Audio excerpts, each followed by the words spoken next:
It has been a constant stream of gripes and grievances that's actually been getting worse now that he's afraid of losing to Kamala. There's the childish nicknames, the crazy conspiracy theories. The lights came on across America's living rooms as a political spectacle quietly detonated itself. What followed was not outrage or scandal, but a perfectly engineered implosion built entirely out of irony. At a Chicago fundraiser, Barack Obama revealed documented details from JD Vance's time at Yale Law School, and with that single moment, an entire political brand began collapsing in real time. The story was never about grades alone. It was about myth-making, hypocrisy, and a career constructed on attacking the very systems that made it possible. You know, when I was watching him talk, you know what I thought to myself is, agree or disagree, and obviously I disagreed with about 99% of what he did when he was in office. He had substance and Kamala Harris does not.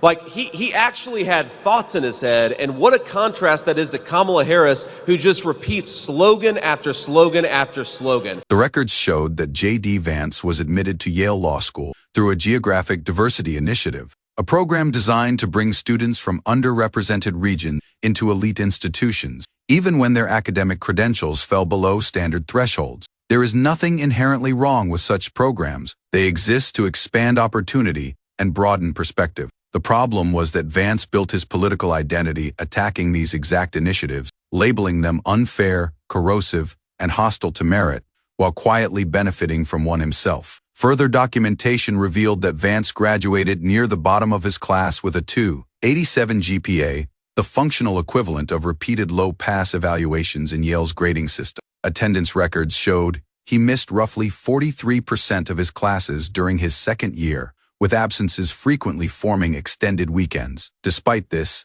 he later presented himself publicly as a model of discipline, grit, and relentless work ethic. The image sold to voters bore little resemblance to the documented reality.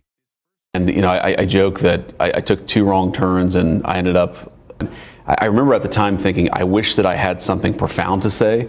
His first job after law school was secured through a recommendation letter that framed him less as a promising legal talent and more as a compelling personal narrative, useful for institutional optics. Internal correspondence suggested the recommendation was driven by sympathy rather than confidence. At that job, his billable hours averaged far below professional expectations, and he departed within a year. Each individual detail might have been survivable together. They revealed a consistent pattern of advancement without corresponding performance. When the story broke, Vance's response intensified the damage. Rather than contesting the substance, he emphasized procedural objections about privacy, implicitly validating the records themselves. Attempts to reconcile years of attacking diversity initiatives with direct personal reliance on them exposed a contradiction that could not be explained away. Media appearances meant to contain the fallout instead amplified it, as each defense reinforced the original narrative. Yale University later issued a carefully worded statement confirming that the documents appeared consistent with authentic university records.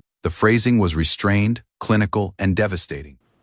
I did hope, for the sake of our country, that Donald Trump might show some interest in taking the job seriously, that he might come to feel the weight of the office and discover some reverence for the democracy that had been placed in his care.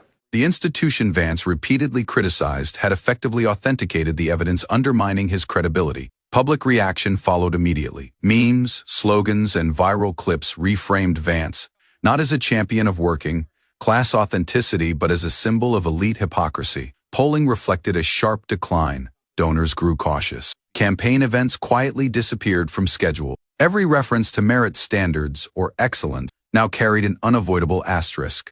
As the controversy lingered, the larger implication became unavoidable. This was not simply a story about one politician's academic history. It was a case study in modern political branding, where resentment is marketed as authenticity and selective memory is treated as virtue. Vance's rise depended on condemning institutions while simultaneously leveraging their prestige, a contradiction that could remain hidden only as long as the documentation stayed buried. What ultimately ended JD Vance's credibility was not academic mediocrity. It was narrative fraud. He did not merely benefit from systems designed to widen access. He turned around and condemned others for receiving the same consideration. He climbed the ladder, kicked it away, and demanded applause for standing at the top. The collapse required no investigation, no courtroom, no drawn-out scandal cycle. It required only documentation, timing, and exposure. A political mythology dissolved under basic scrutiny. The record remained, and the lesson was unavoidable. When a public career depends on denying the truth of how you rose, the truth does not argue. It arrives, documented, and it ends the story.